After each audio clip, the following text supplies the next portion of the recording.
Antonia Juhasz is an activist, author, and policy analyst. She is a fellow with Oil Change International and a visiting scholar with the Institute for Policy Studies.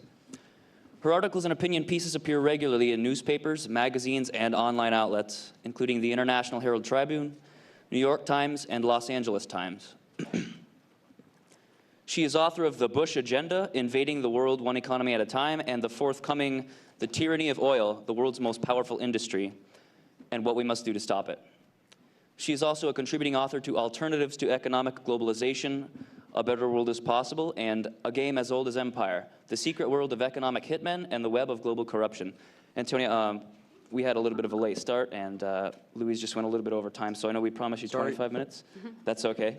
But I know we promised you 25 minutes, but if you could try and keep it down to 20, that would really help us out. Sure, yeah. Thank you. I'm going to stand up. Hi, everyone. Thank you so much for being here, and I want to say what an absolute honor it is to be here and to be with you, and how grateful I am to Iraq Veterans Against the War for organizing this incredibly difficult and important and powerful event, so thank you.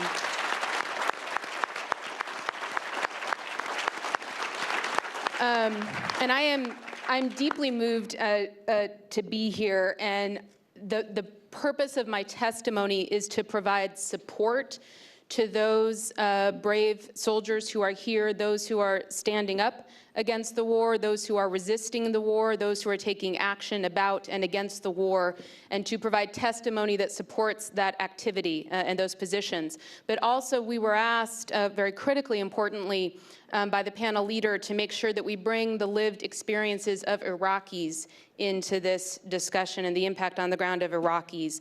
And I'm going to attempt to address both of those things in my testimony, with the point of the testimony being that the United States invasion of Iraq was an illegal act of war. It was unsupported by either international law, U.S. law, the U.S. Military Code of Conduct, nor basic morality. In the execution of the war and the ongoing occupation, moreover, a clear pattern of war crimes and crimes against humanity have and are being committed. Soldiers, therefore, who refuse to fight, who stand up to the war, who speak out and act out against the war, are not only morally right in their response, but legally required to take such measures. They are upholding their obligation to reject illegal orders and to defend the Constitution of the United States.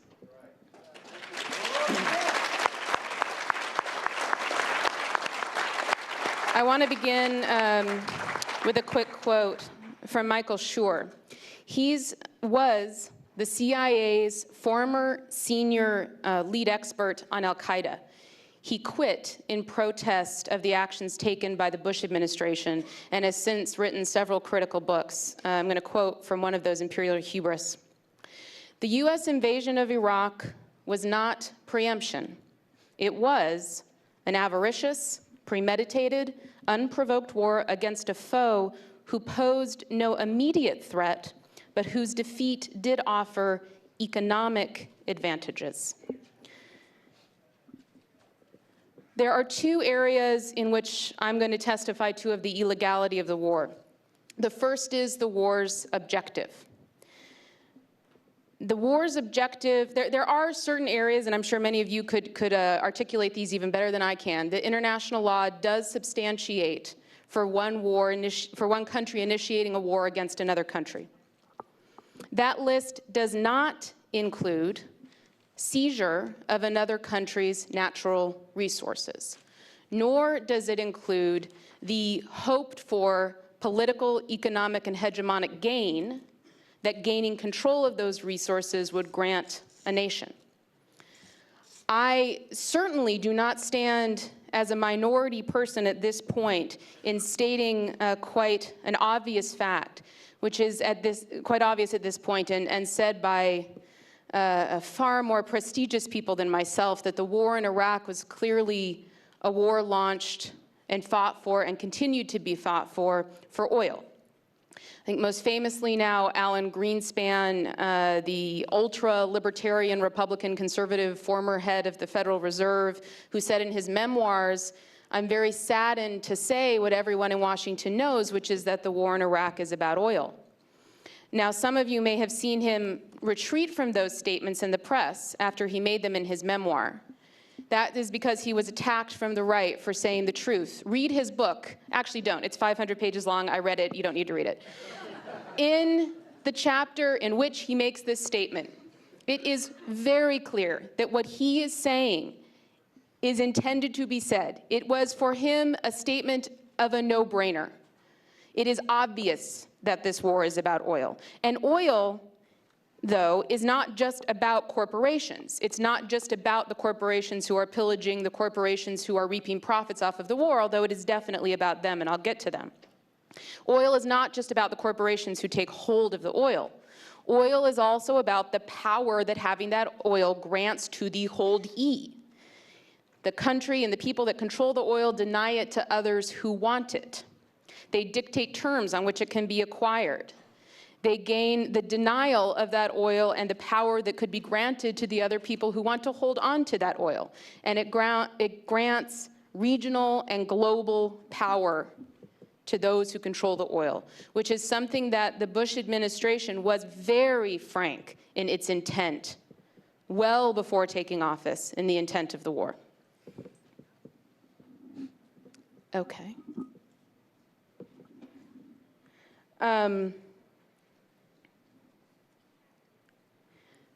The other side of the illegality of the war is the conduct of the war. And the testimony that we've heard so far from Kelly and Luis about the contractors, the manipulation of contractors, this was not haphazard. This was not something that just happened because of bad oversight or bad planning. The decision to turn the war over to US corporations was part of the very extensive pre-planning for post-invasion Iraq, which did happen quite clearly as part of this war and this war planning. The Bush administration had very clear post-invasion plans. They were laid out, they were well articulated, and they have been followed. Those plans included the complete economic restructuring of the Iraqi economy to allow US corporations in. And if I had time, I would quote from the companies, but I don't. The companies' clear stated intent to, one, stay put in Iraq because they saw it as a potential economic boom, and two, to see Iraq as a jumping off point from which they would gain access to the rest of the Middle East. And they state that quite clearly in their intentions. The Bush administration wrote out an economic plan that was then put in place. Now, why this plan was illegal and why it constitutes a crime against humanity is that the US occupation of Iraq, the formal occupation which was acknowledged by the United Nations as a formal occupation, required certain commitments of the United States. Those commitments were that the United States would ensure that the basic services necessary for life in Iraq would be provided to Iraqi citizens. But it would be excluded from rewriting the basic laws of the nation. The Bush administration did exactly the opposite. It did not provide services, and it did completely rewrite the economic laws. Now, the impact of not providing the services, and I'll try and go into the details of that, are that today, while there are 2.2 million Iraqi refugees who have fled Iraq, 2.2 million who have left the country, that doesn't include the displaced, the United Nations actually does not suggest that those Iraqis return to Iraq. It suggests that they stay away. And the reason why it suggests that they stay away is not security. It's because there is no water, there is no electricity, there is no health care, there is no shelter, there are no roads. And it is not a safe place for Iraqis to be. And that does not just make it unsafe for Iraqis. So just a few days ago, in responding to a question about what will happen if progress is not made on improving the quality of life for average Iraqis, Major General Mark Hertling, commander of US forces in northern Iraq, said, "I'm going to see more soldiers hurt and killed. And we are not going to be able to reduce the number of forces because there's going to be more people out there planting bombs and shooting people." Now, $50 billion in money was paid out to US corporations, promised to US corporations. It's important that it hasn't all been paid out, to do this work. The corporations that have received the most money are the Bechtel Corporation. Yes, Bechtel deserves a hiss, whoever did that. The Bechtel Corporation, Shaw, Perini, the list goes on and on. There's 10 key US contractors, Parsons. Halliburton received the largest money. They have been promised about $20 billion, which is, of course, an enormous sum. The rest of the sums look minuscule in comparison. Bechtel's is about $2.8 billion. Parsons is about 3.5. I'm not going to remember all these numbers. That money is, of course, an enormous quantity of money.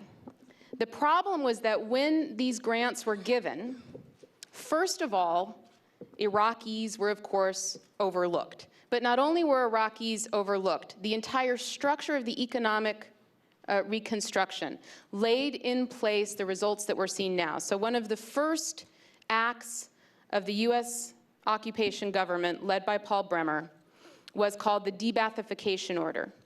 This was the order by which Bremer fired 120,000 of all of the key ministerial leaders in Iraq, all of the engineers, all of the scientists, all of the people who ran the water ministry, the electrical ministry, the oil ministry. He fired them all.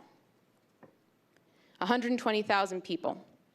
He fired them all because he didn't want anyone standing in the way of the restructuring that was being planned. That left an enormous brain vacuum.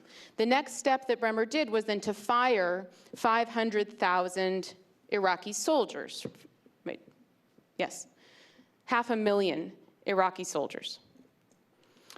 The US military had intended that those soldiers would be put to work to do the reconstruction. But the Bush administration's economic plan didn't include that.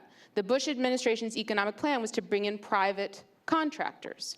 So immediately from the get-go, you had 500,000 men with guns, made unemployed, without jobs, without money, and their families left without hope, without money. And some estimates put that number at 2.5 million Iraqis, 10% of the population, who from the get-go were now very, very hostile to the reconstruction and to the invasion, to the occupation. All of these people also knew that US companies were being given billions of dollars to reconstruct the country. And you'll hear many people testify to the fact that there are many Iraqis who, while they were very upset that Iraqi companies, of which there were many, Iraqi workers, of which there were many, who were more than capable of doing the work, were being jumped over. But there was a sense that, well, if America is going to spend $10 billion fixing our electricity, that's not so bad, and maybe that'll be good. And there was a sense of allowing this to take place. The reconstruction failed, and one of the primary reasons why it failed was that the objective was not to just get the services up and running. The objective was this longer-term permanent presence, which I mentioned, so that you had companies like Bechtel spending the first 6 weeks in country, the first 6 weeks in country, walking around doing an assessment of the situation. They could have talked to the Iraqis who ran the water systems. They could have hired the Iraqis to run the water systems, but they didn't. They walked around, they checked out the scene. In that time, there was no electricity. There was no water being provided. And that built up, of course, bad will. And then by the time Bechtel got to work, it became very unsafe for Bechtel to be at work. The failure of the reconstruction continues, but one of the things that's important for us to remain aware of today is that many of the companies that have radically failed, so Bechtel, a recent report found that they completed less than half of the projects that they were contracted to fulfill, and that was water, electricity, schools, basic rebuilding. Parsons, another analysis just done, that Parsons had barely fulfilled any of its commitments.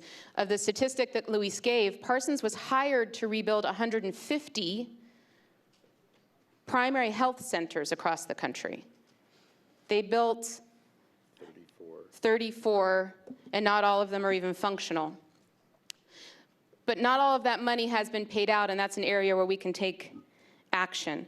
I just don't nearly have time to say the things that I had planned to say, so let me just say a couple things. The first is the intention of the war to be about oil. Right now, we are in a situation where 5 oil companies, Exxon, Chevron, BP, Shell, and Total, have just signed, within the last week, contracts to get oil to go into Iraq. Anyone with any sense of Iraqi history recognizes the names of these companies. These are the exact same companies that, from the end of World War II until 1970, owned all of Iraq's oil. They were given it as a war bounty at the end of World War I. They owned it, they controlled it, and they controlled Iraq's fate because of owning the oil. Since they were kicked out in the early 1970s, they've been trying to get back in. This is the second or third and maybe the largest pot of oil in the world, depending on who's counting. The world is running out of oil. However, oil sells for $110 a barrel. This oil is sitting there like a gleaming prize at the end of the finishing line. And believe me, they have been planning and plotting to get it. These 5 contracts are the tip of the iceberg. The intent is to get the Iraqis to pass a law that would put everything back the way it was in the 20s, to take it from a nationalized oil system to a privatized oil system, where US oil companies, and a little bit for the French and a little bit for the British, because, you know, we like them, would own and control the oil. Now, if that happens, a US government report that was leaked by ABC News said that, and just so we are using the terminology, this is one of the president's benchmarks for Iraq, which the Congress adopted, passage of an oil law in Iraq. Another one of the benchmarks, by the way, was reversing the de-Baathification law that Bremer put into place that fired all of those experts. The oil law, if it is to be put in place, and if US companies, and the companies that are angling are Exxon, Chevron, Conoco, Marathon, BP, Shell, and Total, if they stay, they will need to be, quote, underwritten by the US government. I take underwritten not by the US government to mean you, to be underwritten by the US military, that we will have to stay to ensure their safety and the continuation of their mission, which was the whole reason why we went there in the first place. Now, I'm supposed to wrap up. Let me say 2 things on hopefulness, because there was a lot of talk last night about where is the US peace movement. In the last several months, and this is a reflection of the last several months and of the last several years, press coverage of Iraq has fallen precipitously, such that where it was 15% of coverage last year, it was 1% of mainstream media coverage in the last period of time that was measured. 1%. The average American at this point thinks that only 3,000 US soldiers have died in Iraq. They don't know what's happening in Iraq. But we also don't know, unless we are listening and watching Democracy Now!, listening and watching KPFA, listening and watching Truth Out, that the peace movement is in fact alive and well and active. You just can't pick up your newspaper to see it. So, for example, to address the problems that we're talking about right now, the corporate pillaging, this Saturday in San Francisco and in Richmond, California, activists are going to be shutting down Chevron's refinery, where it's bringing in Iraqi oil, and they're going to shut it down for a day so that Chevron can't profit off of its Iraqi oil for one day. And they're going to surround the refinery by water, by land, by bike. We've shut down Chevron's headquarters. We've shut down Bechtel's headquarters such that Bechtel got so sick of being shut down every week in San Francisco that after 100 years of being based in San Francisco, they left town. And they have not